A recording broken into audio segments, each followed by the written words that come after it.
కంచిలోని పట్టు చీరలు వీవస్త్రాలకే అమ్మపడును. మంగళగౌరి గ్రాండియర్ కంచికి దారి Jubilee hills road number 36 Hyderabad. నమస్తే, నేనండి మీ గీతాంజలిని. మీకు తెలుసుగా, ఎన్నో ఇంటర్వ్యూలు చేశాను. ఆలయాలు, సెలబ్రిటీలు, డాక్టర్లు, లాయర్లు, అలాగే ఆపదల్లో ఉన్న వారికి సహాయం చేసే ఇంటర్వ్యూలు, ఇలా ఎన్నో. అయితే ఇప్పుడు ఇంకొంచెం అడుగు ముందుకు వేస్తూ అసలైన సెలబ్రిటీస్ని ఇంటర్వ్యూ చేయబోతున్నాను. అసలైన సెలబ్రిటీసా? ఎవరు అనుకుంటున్నారా? కష్టజీవులు.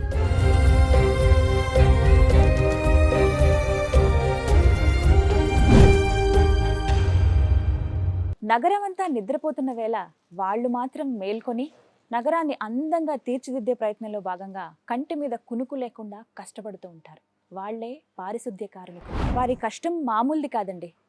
ఇలాంటి వారి కష్టాన్ని మీకు తెలిపే ప్రయత్నమే కష్టజీవులతో కాసేపు. ఒకసారి వాళ్ళతో మాట్లాడదామా? రండి.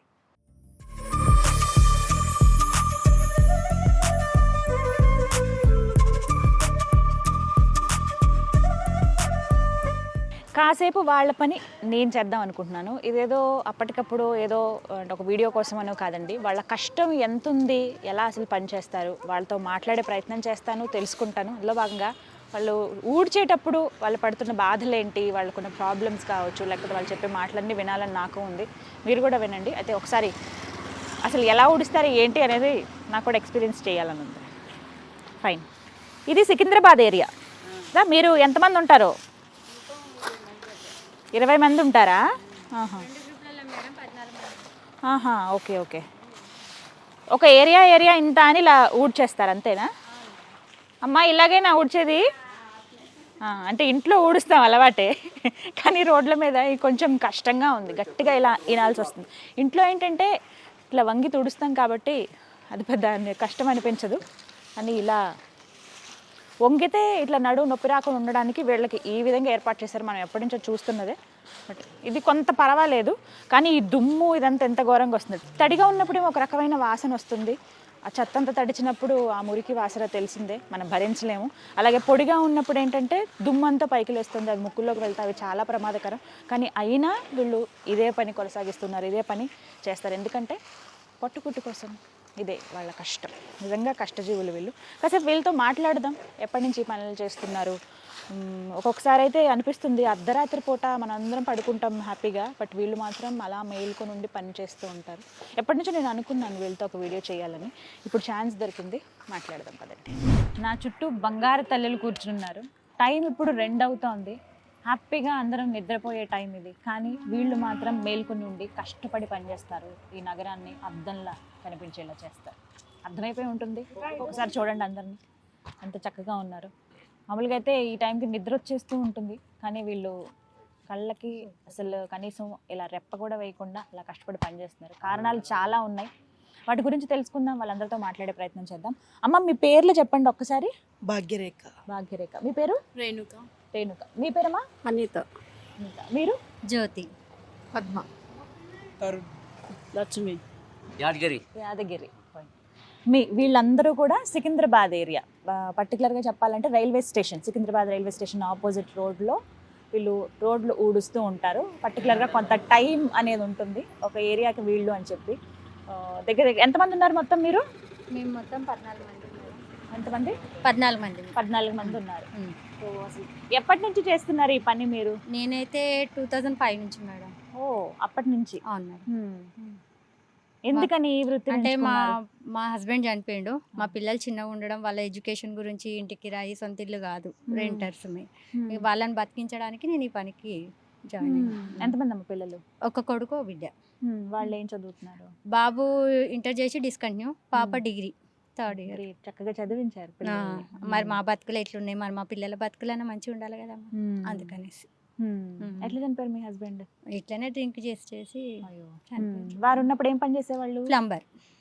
అప్పుడు మీరు కూడా పని చేసేవాళ్ళ? చేసాము, ఇదే చేసిన 1 ఇయర్. 1 ఇయర్ తర్వాత చనిపోయారు. ఇది ఎక్కినాక సంవత్సరానికి చచ్చిపోయారు. అయ్యో, మరి చాలా కష్టమైన పనే కదా ఇది. ఇక వాళ్ళ పిల్లల గురించి తప్పదు కదమ్మా చేయడం, మరి ఎవరు పెడతారు అనేసి. అంటే ఇంకా చాలా పనులు ఉంటాయి కదా, ఎన్నో పనులు చేసుకోవడానికి ఉన్నాయి కానీ పొద్దంతా పిల్లలని స్కూల్ పంపించడము చేయడం, ఈ నైట్ అయితే కొంచెం నాకు చేసుకొని పొద్దుగాల మా పిల్లల్ని చూసుకునే విధంగా ఉంటుంది అనేసి నైట్ వెనక ముందు ఎవరు లేరు. అట్లా ఎవరు లేరు, పొద్దున పూట పిల్లలని చూడడానికి ఎవరు ఉండరు అనేసి నైట్లో జాయిన్ అయిపోయినా. అంటే మా అమ్మ కూడా చేసేది, ఆ అమ్మ త్రూ నేను. టైమింగ్ ఏంటి మీకు? మాకు 11 నుంచి 6 వరకు మేడం. ఓ రాత్రి 11 నుంచి స్టార్ట్ అయితే పొద్దున 6 గంటల వరకు. మీకు బయలుదేరాలి 10 వరకే బయలుదేరాలి. 10కి ఎక్కడి నుంచి వస్తారు? నేను వారసుగూడ నుంచి వస్తారు. అంటే ఇప్పుడు మీరున్న దగ్గర అక్కడ పని తీసుకోవడానికి అలా అవ్వదా? లేదు మేడం, ఏ ఏరియా చెప్తే అక్కడికి వెళ్ళాలి అంతే. అంతే. మరి భయం ఏదా మీకు రాత్రిపూట? అలవాటు అయిపోయింది మేడం, చేసి కొన్ని ఏళ్ళు అవుతుంది చేసి. మీ వయసు ఎంతమ్మా? నాది 54. ఈ వయసులో ఇంత చలిలో రోడ్ల మీద ఈ రాత్రి వేళ అవసరమా? అంటే ఏం చేయాలి, కడుపు లేక చేయాలి కదా. పిల్లలు చిన్నప్పుడే మా భర్త చచ్చిపోతే తీసుకొని వచ్చినాయి ఇక్కడ. ఊరు నుంచి సీతారాంపురం, అక్కడ మోత్కూరు దగ్గర. పిల్లలు చిన్నోళ్ళు అని ఇక్కడ తీసుకొని వచ్చిన, ఇక్కడనే బతుకుతున్నాం. పిల్లలు ఏం చదువుతున్నారు? ఒక పిల్లగాడు 12, ఒక పిల్లగాడు 12 చదివిండు. పెద్ద పిల్లగాడు చదవలే. వాళ్ళు ఏమైనా పని చేసుకుంటున్నారా? కూలి చేసుకుంటారు. వాళ్ళు కష్టపడుతున్నారుగా, మరి మీరు ఎందుకు? మీరు కూడా రెస్ట్ తీసుకోవచ్చుగా. ఇక వాళ్ళు కష్టపడరా, మనం ఇంట్లో కూర్చొని తింటే నడుతుందా మేడం? చేసుకోవాలి కదా. మీరు కూడా కష్టపడాల్సిందే. మీరు కూడా సేమ్ టైం కిరాయిలకే ఉంటున్నాం, కిరాయిలకు ఉంటున్నాం. 11ంటికి వస్తే పొద్దున 6 దాకా. కష్టం అంతే. ఇల్లు లేదు, ఇడుపు లేదు, కిరాయిలకే ఉంటున్నాం. 6,000 5,000 కట్టుకుంటూ ఉంటున్నాం. మీకు ఎంత వస్తాయి ఇలా చేస్తే? నెలకి ఆ డబ్బులు డుమ్మా కొట్టకుండా చేస్తే 18,000. అంటే అందులో పిఎఫ్ ఈఎస్ఐ అన్ని కట్ అవుతాయి, అవన్నీ కట్ 15 వస్తాయి. అది డుమ్మా కొట్టకపోతే. ఒకవేళ మా హెల్త్ ప్రాబ్లం ఏదైనా ఉన్నదంటే మేము డుమ్మా కొడితే మా మనీ కట్ అవుతాయి. అవును మేడం. సెలవులు ఉంటాయా మీకు? వీక్లీకి ఒకటి మేడం. నెలకి 4. నెలకు 4. రోజుకి 2 2 గ్రూప్లలో కాబట్టి రోజుకి 2 వీక్ ఆఫ్ ఉంటది. మీరు ఎప్పటి నుంచి చేస్తున్నారు? ఇప్పుడు 10 సంవత్సరాలు అవుతుంది. 10 ఏళ్ళు అవుతుంది. మా అత్త చనిపోయింది, ఆమె జాబ్ నాకు ఇచ్చారు. నా భర్త ఏం పని చేయలేడు. ఆయన కొంచెం మైండ్ చక్కగా ఉండదు, ఆయన ఏం పని చేయాలి. నాకు 2 పిల్లలు, వాళ్ళని 10th క్లాస్ చదివించిన. ఒక ఆయన 10th డిస్కౌంట్ అయిండు, ఇంకొక ఆయన కాలేజ్ చేస్తుండు, ఒక సబ్జెక్ట్ పోయింది. ఇక నా భర్త ఏం పని చేయలేడు కాబట్టి నేను పిల్లల్ని చదివించుకుంటూ కుటుంబాన్ని పోషించుకుంటున్నాను. చాలా కష్టం. పరిస్థితి అందరిది అంతే మేడం, అందరిది అంతే. ఎవరేమి మేము చేసే డ్యూటీలను అయితే మాక్సిమం అందరం భర్త లేని వాళ్ళమే ఉండి కూడా కొంతమంది ఈ పరిస్థితి ఇబ్బంది పాలు. దానివల్ల మా చిన్న పిల్లల్ని వదిలేసి జాబ్లోకి వచ్చి మా పిల్లల్ని ఏదో మాలాగా కాకుండా మాలో మంచి చూసుకోవాలని కోరిక మాకు. అది మాది. మీరండి ఏం చేస్తారు? సేమ్ ఇదే పని? ఎందుకని వేరే చదువుకున్నారా మీరు ఏమైనా? ఎందుకని చదువుకోలేదు? ఇంటర్ చదివారు, మరి వేరే ఏదైనా జాబ్ చేసుకోవచ్చు కదా. చేశాను ఇంతకు ముందు, మమ్మీ కోసం ఈ జాబ్ ఎక్కిన. మమ్మీ తీసేస్తారంటే మమ్మీ కోసం ఎక్కిన. అయ్యో, ఇంకా తప్పని పరిస్థితి. ఇప్పుడు మీరు ఇలా ఈ పని చేస్తున్నారు, రోడ్లు ఊడ్చే పని. ఇది కొంతమందికి ఎలా ఉంటుందంటే, ఏంటి రోడ్లు ఊడ్చే పని చేస్తున్నావా అని అడుగుతారు. ఏ పనైనా వాళ్ళకి గౌరవం ఉంటుంది. ఏ పనైనా, అవును, ఏ పనైనా అది గౌరవమే. మీరు చేసేది కూడా చాలా గొప్ప పని, మేమందరం చేసే పనుల కన్నా చాలా గొప్ప పని. కానీ చులకనగా చూసే వాళ్ళు కూడా ఉంటారు, చాలా మంది ఉన్నారు. అలాంటి వాళ్ళు మిమ్మల్ని క్వశ్చన్ చేస్తారా? ఇంకా మమ్మల్ని చూసి అంత దూరం పోకపోతే చాలా, అసలు మాకు నీళ్ళు ఇచ్చే వాళ్ళు కూడా చాలా కరువు మాకు ఇక్కడ, దూరం జరుగుతుంది. అట్లాంటి పరిస్థితి. ఇంకా కరోనా టైంలోనైతే ఇంకా చెప్పొద్దు అసలు. మాది రెంట్ కిరాయి ఇండ్లు. మేము అసలు ఇండ్లలో పోవాలన్నా కూడా మా ఓనర్స్ రానిస్తారో రానియరో అని అదో భయం. ఇక్కడ డ్యూటీ చేయకపోతే మాకు పొట్ట గడవదు. అంటే అన్ని ప్లేసెస్ కి వెళ్ళి అంతా తుడిచి వాళ్ళకి కూడా ఏమనుకుంటారంటే అయ్యో వీళ్ళకి ఏమన్నా వస్తుందేమో మాకోసం వాళ్ళ ఫీలింగ్. మేము ఇక్కడ అంతా వేసి పోతే మాకు కిరాయి ఇల్లు రానిస్తారా? ఆ పరిస్థితులలో కూడా మేము బతికినాం. స్నానం చేయడం, పిల్లలకి ఎట్లా పెట్టాలని భయము, ఆ డ్రెస్ ఇప్పేయడం, బయటనే బాత్రూమ్ దగ్గర పోయి మళ్ళీ వేరే బట్టలాక వాళ్ళు వేసేయడము, స్నానం చేయడము, చలిలో వానలా కానీ ఎట్లయినా కిట్లు అన్ని వేసేటోళ్ళు. కరోనా టైం ఎంతో భయంకరమైన రాలే మేడం. అట్లీస్ట్ కోల్డ్ కూడా కాలే మాకైతే, అంత అది ఉన్నాం మేమైతే. మీరు చెప్పండి, అమ్మగారికి జాబ్ పోతుందని చెప్పి మీరు వచ్చారు, మరి ఇలా ఎవరైనా మాట్లాడితే ఇలా అంటే మీ ఫ్రెండ్స్ గానీ ఎవరైనా గేల్ చేస్తారా? నా ఫ్రెండ్స్ ఎవరు ఏమన్నారా? ప్రౌడ్ గా ఫీల్ అవుతారా? ఓకే. సో ఈ వచ్చే శాలరీ మీరు అమ్మగారికి ఇస్తున్నారా? ఇస్తున్నారా? అంటే ఆవిడ అంత అంటే నా కష్టపడ్డారు కదా ఇన్ని రెంట్ రోజులు. పోను వాళ్ళకి ఇచ్చి మిగతా ఖర్చులో కొంచెం. మిగతా టైంలో మరి ఇప్పుడు ఇది నైట్ షిఫ్ట్ కదా మీకు, అంటే ఇంత మార్నింగ్ టైంలో ఏదైనా పని చేస్తారా? నిద్ర సరిపోవట్లేదని పని చేసిన. నిజం అది. నిద్ర చాలా ఇంపార్టెంట్. బ్లాక్ ట్యాక్స్ వచ్చేసినాయి కళ్ళు, వద్దులే అని పని చేసిన. కానీ జాగ్రత్త తమ్ముడు నువ్వైతే. ఓకే అక్క. ఓకేనా? ఫైన్. ఓకే అమ్మా, ఎన్నేళ్ళ నుంచి మీరు చేసేది? 11 ఏళ్ళ నుంచి మేడం. ఎక్కడ ఉంటారు? మేము తుకారం గేట్ దిక్కుంటాం. అందరూ ఒక దగ్గర ఉన్న వాళ్ళు కాదైతే? కాదండి. ఓహో, ఒక్కొక్క ప్లేస్ దగ్గర ఉంటారా? Okay okay. ఇక్కడ ఫ్రెండ్స్ అయ్యారా మీరు? ఇక్కడే అండి. అంతేనా? అంతే, ఇక్కడ ఇక్కడే. ఫ్రెండ్స్ అయ్యారంట అందరూ కూడాను. ఇక్కడ బతుకుతున్నాం. అబ్బో, పాటలు వచ్చా మీకు? రా మేడం. మరి ఇప్పుడు ఆడుతూ పాడుతూ పని చేసుకోవాలని చెప్తారు కదా, ఈ పనే కదా మీరు చేస్తున్నారు. ఇప్పుడు పాటలు పాడుకుంటారా లేకపోతే ఏమైనా కబుర్లు చెప్పుకుంటారా? అవునా అమ్మ, నాకు ఒక పాట నిజంగా అమ్మ, ఒక పాట పాడు. చాలా బాగా పాడుతుంది. పేరేంటి? లక్ష్మి గారు ఒక పాట పాడరా నా కోసం? పాడండి నా కోసం. ఇప్పుడు లక్ష్మి గారు నన్ను చూసినప్పుడు మీకు ఏ పాట ఏమైనా గుర్తొచ్చిందా? నా కోసం ఒక పాట పాడండి అంటే ఎంత చక్కగా నవ్వుతున్నారు. సరే, ఒక పని చేస్తాను, నేను మిగతా వాళ్ళతో మాట్లాడతాను, ఈ లోపు ఆలోచించుకోండి, సరేనా? అంత సడన్ గా అడిగితే ఎవరికైనా ప్రాబ్లమే కదా. ఫైన్. సో 11 సంవత్సరాల నుంచి ఇదే పని చేస్తున్నారు మీరు. అంటే మీ ఫ్యామిలీలో మీరు ఎందుకు ఈ పని చేయాల్సి వచ్చింది? అంటే ఎవరు లేరండి. మా అత్తమ్మ చనిపోయారు, అయ్యో, మా ఆయన చనిపోయారు, 3 పిల్లలు ఉన్నారు కాబట్టి వాళ్ళని బతికించుకోవడం ఇది అత్తమ్మ డ్యూటీ ఉండే. అత్తమ్మ కూడా ఎక్కి చనిపోయింది. పిల్లలు ఏం చేస్తున్నారు? ఏం చదువుతున్నారు? పెద్ద పాప 2nd ఇయర్ వరకు చదవట్లేదు ఇక అంతే. బాబు ఏమో ఇప్పుడు డిగ్రీ చదువుతున్నాడు. చదివించండి అమ్మా, చదువుకుంటాను అని అన్న వాళ్ళని. ఎందుకంటే చదువు ఉంటే ఖచ్చితంగా ఏదో ఒక చిన్న పెద్ద ఉద్యోగం అయినా చేసుకుని ఇక్కడ మేడం మాకు అంటారు కానీ ఏది చెయ్యరు.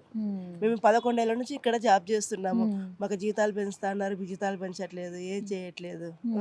మేము ఇదే కదా, మాకు జీతాలు పెంచుతారే కదండి మాకు పిల్లలకు చదివించడానికి దానికి దీనికి కానీ ఉపయోగించేది. ఇంత దుమ్ములో ఇంత చెత్తలో పని చేస్తారు కదా మీరు, మీకు అనారోగ్య సమస్యలు ఏమైనా వస్తాయి? ఇది తప్పదు కదా మేడం, వస్తాయి ఖచ్చితంగా వస్తాయి. హాస్పిటల్కి కాసేపు ఇక్కడ నుంచి ఉంటేనే ఆ స్మెల్ గానీ ఆ దుమ్ము గానీ అలా వస్తుంది. ఏసఐ ఒకటి ఇచ్చారు మాకు, హాస్పిటల్కి అక్కడికి వెళ్ళండి అని. అక్కడికి వెళ్తే వాళ్ళు ఒక్కొక్కసారి పట్టించుకుంటారు, ఒక్కొక్కసారి పట్టించుకోరు, అట్లా కూడా ఉంటది. నిజంగా వీళ్ళ కష్టం ఎంత అంటే, అది ఎండైనా వర్షం ఉన్నా లేకపోతే వాన పడినా కూడా, ఎండంటే పోనీ పగలు ఆ టైంలో అంటే తక్కువ పని చేసేది అనుకోవచ్చు, చలి అలాగే వర్షం వచ్చినప్పుడు అయితే తప్పదంట. ఇగో వణుక్కుంటూ పని చేయాల్సిందే. ఒకసారి చూడొచ్చు, వానకాయిదాలన్నీ ఇట్లా పెట్టుకొని ఇట్లా వస్తాం మేము. అది ఎంత దూరం నుంచి కానీ వరద వీడి దాకా కాళ్ళ దాకా వచ్చినా గానీ వర్షంలో తప్పనిసరి రావు, లేకుంటే ఫైన్ పడుతుంది రోడ్డు కొట్టకపోతే. తప్పనిసరి మేము వాన వెలిసినా వాన వచ్చినా రాకుండా కంప్లీట్ చేయాలి రోడ్డు తప్పనిసరి. కష్టం ఉంటుంది వాళ్ళకి. సో మాటల్లో చెప్పలేం వీళ్ళ కష్టం అనేది.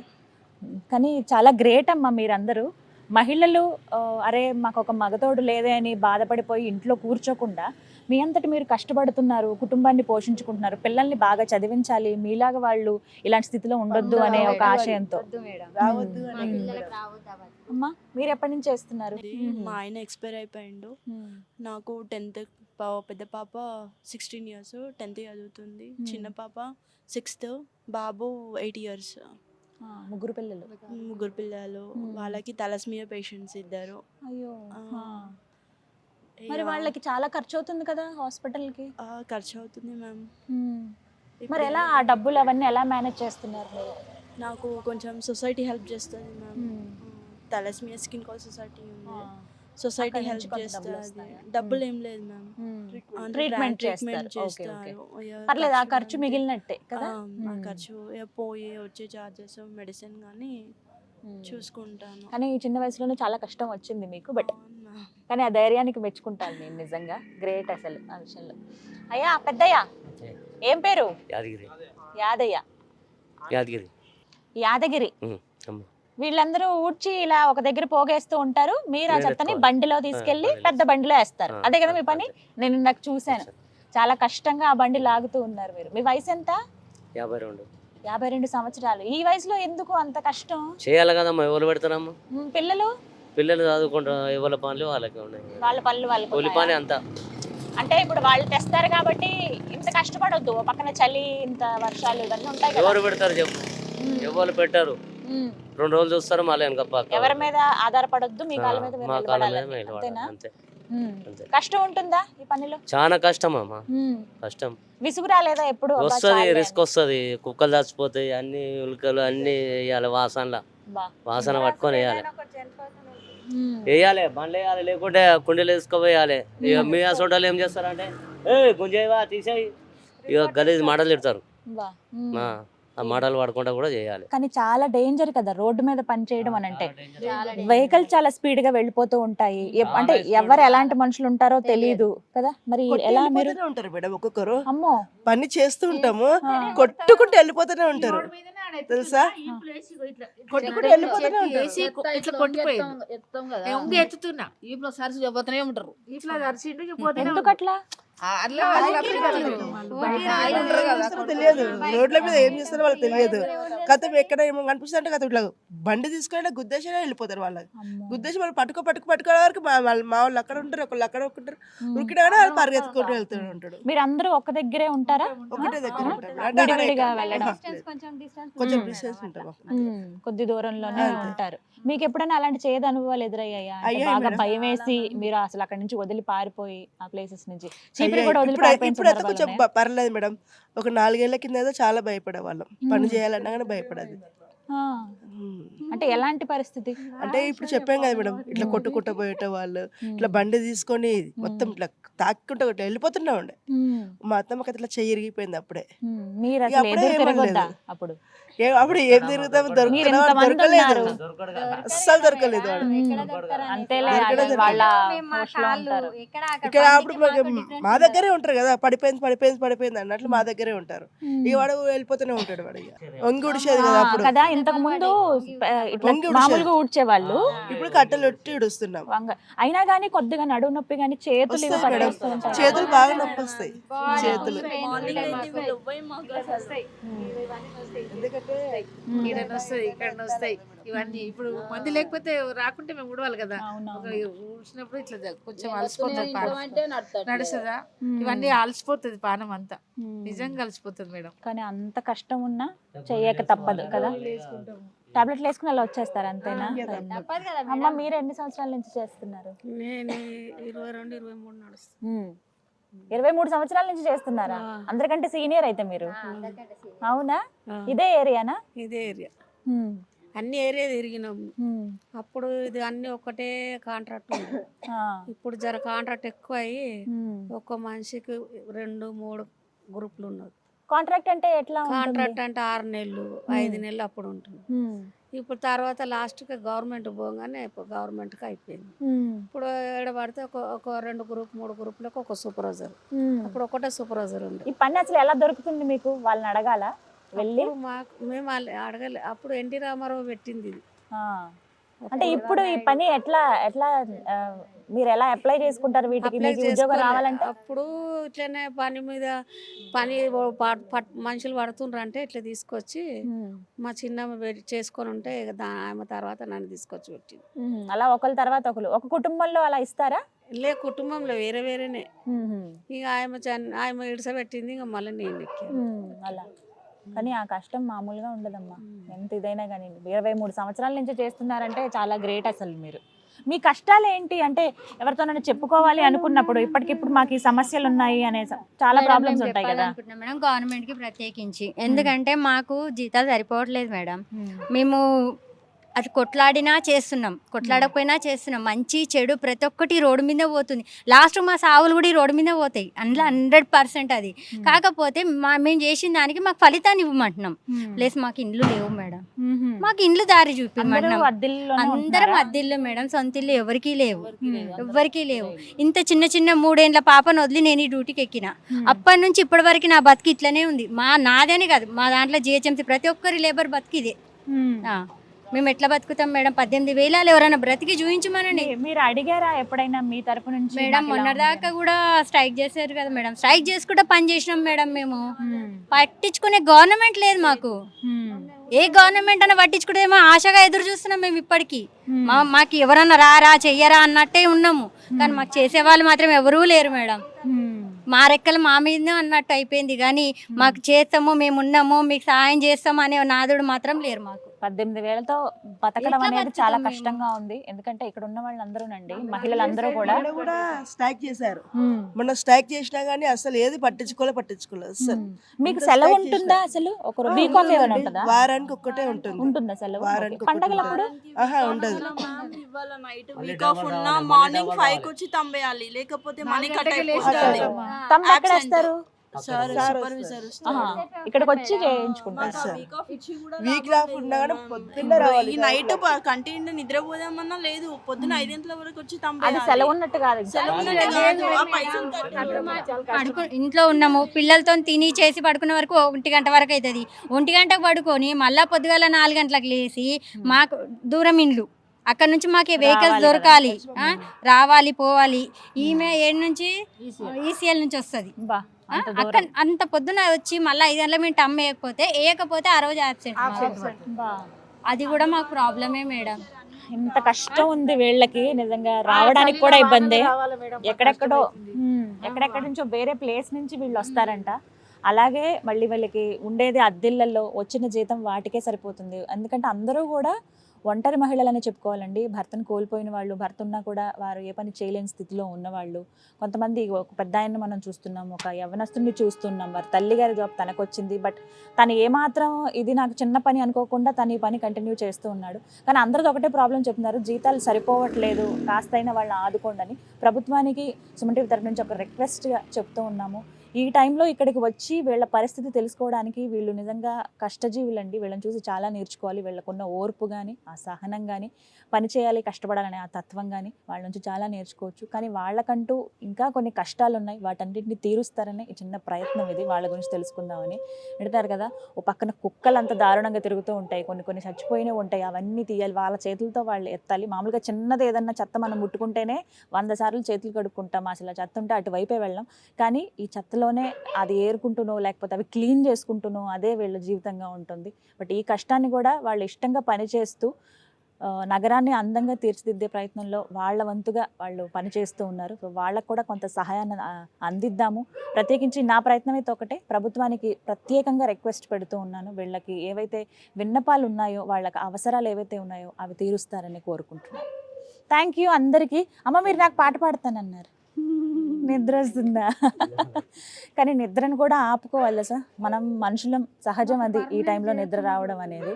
అలాగే పర్మనెంట్ చేయాలని కూడా అడుగుతున్నారు. చాలా రిక్వెస్ట్లు ఉన్నాయి, ఒక్కసారి వాళ్ళని పట్టించుకోండి. చాలా ప్లేసెస్లో చూస్తాము, ఒకసారి వాళ్ళ దగ్గరికి వచ్చి మాట్లాడితే ఇంకా బాగా ప్రతి విషయం కూడా తెలుస్తుంది. అందరికీ థ్యాంక్ యూ. మీ టైంని, మీ పని నేను డిస్టర్బ్ చేశానా? లేదా? కొంచెం ఏదో మీతో కాసేపు మాట్లాడదాం అనిపించింది నాకు, బట్ థ్యాంక్ యూ. మీరు వచ్చినందుకు మాకు చాలా బాగుంది మేడం. ఎందుకంటే మా విషయాలన్నీ మీకు తెలుస్తున్నాయి కదా, ఏదైనా చేసేది మీరు కూడా. అంటే ఫస్ట్ నాకు అనిపించింది యాక్సెప్ట్ చేస్తారో లేదో, ఎందుకంటే మీ పనిలో మీరు ఉంటారు కదా అనుకున్నాం. వాస్తవానికి మేము కూడా ఏంటంటే మా పరిస్థితి తెలుసుకోవడానికి ఎవరైనా ముందుకు వస్తారేమో అని మేము కూడా ఎదురు చూస్తున్నాం మేడం. నా వంతుగా కానీ ప్రయత్నం నేను మీ వంతు చేస్తాను. ప్రయత్నం మీరు కూడా చేయండి మేడం. ఖచ్చితంగా. అంతే. అయ్యో అంత మాట కాదమ్మా, బట్ నేనైతే ట్రై చేస్తాను డెఫినెట్ గా. ఇది గవర్నమెంట్ దాకా, హైకమాండ్ దాకా వెళ్ళేలాగా చూస్తాను. బట్ ఒకసారి రిక్వెస్ట్ పెడుతున్నాను సార్, సీఎం రేవంత్ రెడ్డి గారు, ఒకసారి వీళ్ళ కష్టాన్ని గుర్తించండి, వాళ్ళ ప్రాబ్లమ్స్ ఏవైతే ఉన్నాయో అవి సాల్వ్ చేస్తారని, వారిని పట్టించుకుని వాళ్ళకి ఎంతో కొంత ప్రభుత్వం తరపు నుంచి హెల్ప్ చేస్తారని నా విన్నపం, నా కోరిక అదే. ప్లీజ్ దయచేసి వాళ్ళని ఒక్కసారి వాళ్ళ ప్రాబ్లం ఏంటో సాల్వ్ చేయండి సార్. వీళ్ళందరి మాటలు విన్నారు కదా, వాళ్ళు ఒక్కొక్కరు చెప్తూ ఉంటే ఎంత కష్టపడి వాళ్ళు పని చేస్తున్నారో, వాళ్ళ పిల్లల భవిష్యత్తు కోసం వాళ్ళు ఈ పని చేస్తున్నాం. నిద్ర మాకు పూర్తిగా ఉండకపోయినా పర్వాలేదు, ఆహారం సరిగ్గా లేకపోయినా పర్వాలేదు, మా పిల్లల భవిష్యత్తు కోసమే, మా పిల్లలు మాలా ఉండకూడదనే ఉద్దేశంతో వీళ్ళు ఈ పని చేస్తున్నామని చెప్పారు.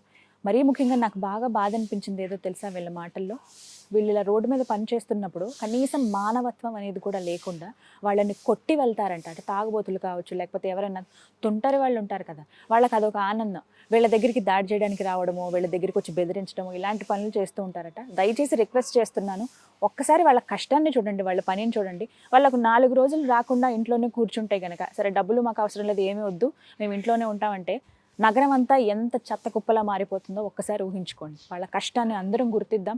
ఎవరైతే ఇలా తుంటరి పనులు చేస్తున్నారో, వాళ్ళని ఇబ్బంది పెడుతూ ఉన్నారో, అలాంటి వాళ్ళు దయచేసి ఈ వీడియో చూసి వాళ్ళ మాటలు వినైనా మారతారనేది నా ఆశ, నా కోరిక. అది నా రిక్వెస్ట్ అనుకోండి. దయచేసి ఎవరు అలాంటి పనులు చేయొద్దు. వీలైతే వాళ్ళకి కొంచెం గౌరవం ఇవ్వండి, వాళ్ళ పని వాళ్ళు చేసుకొని ఇవ్వండి, అంతే తప్ప వాళ్ళని డిస్టర్బ్ చేసే ప్రయత్నం మాత్రం చేయొద్దు. అలాగే వీరు ఎన్నో ప్రాబ్లమ్స్ ఉన్నాయి మాకని చెప్పారు. గవర్నమెంట్ వాళ్ళకు కూడా మరొకసారి రిక్వెస్ట్ చేస్తున్నాను నేను సుమన్ టీవీ తరపు నుంచి.